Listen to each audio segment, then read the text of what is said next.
নমস্কার বন্ধুরা, রমার রান্নাঘরে সকলকে স্বাগত।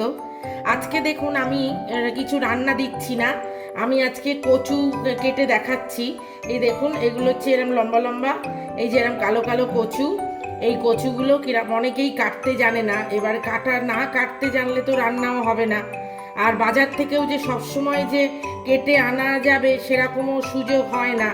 তা এবারে আমি কাটাটা দেখাচ্ছি।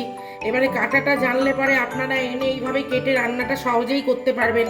রান্নাটা করা খুবই সহজ, কিন্তু কাটাও এমন কিছু ঝামেলা না, কাটাটাও খুব সহজ। এই দেখুন, আমি এগুলো পরিষ্কার করে মুছে নিয়েছি। আগে বাজার থেকে নিয়ে আসার পর আমি একটা ন্যাকড়া দিয়ে সুন্দর করে পরিষ্কার করে দেখুন মুছে নিয়েছি। তারপরে ভালো করে কাটার পরে ভালো করে ধোবো। তা আমি কিভাবে কাটছি কচুটা সেটাই আমি দেখাচ্ছি। এই দেখুন, ছোট টুকরো করে নিয়েছি। এবার আমি বটিতে এই ছালগুলো এইভাবে দেখুন টানলেই উঠে যাবে। এই দেখুন কত সুন্দরভাবে কাটা হয়ে যায়, খুব সহজ আর খুব তাড়াতাড়িও কাটা হয়ে যায়, কোনো ঝামেলা নেই। আর এটা রান্না করে খেলে পরে অসম্ভব সুন্দর খেতে লাগে।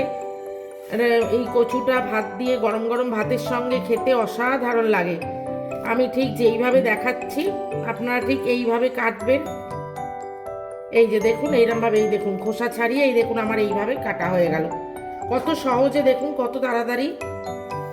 এই দেখুন এরমভাবে টানলেই এই যে খোসাগুলো উঠে যাচ্ছে।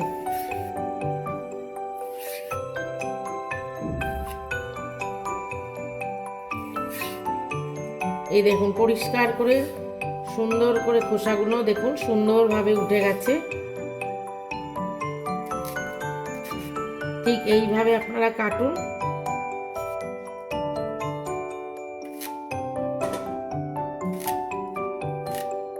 এই দেখুন বন্ধুরা, এই সবগুলো কচু আমি এই একই রকমভাবে এইরকম করে কেটে নেব। আপনারাও ঠিক এইভাবে আমি যেরকম দেখালাম ঠিক এইভাবে কাটুন। কেটে তারপরে এটাকে সেদ্ধ করে জলটা ছেঁকে ফেলে দিয়ে তারপরে রান্নাটা করতে হবে। খুব সুন্দর খেতে লাগে। তা কীরকম আপনাদের লাগলো এটা ভিডিওটা আপনি কমেন্ট করে জানাবেন। চ্যানেলটাকে লাইক করবেন, শেয়ার করবেন, সাবস্ক্রাইব করবেন, পাশে বেল আইকনটা ক্লিক করে দেবেন। আজ তাহলে এই পর্যন্ত, নমস্কার।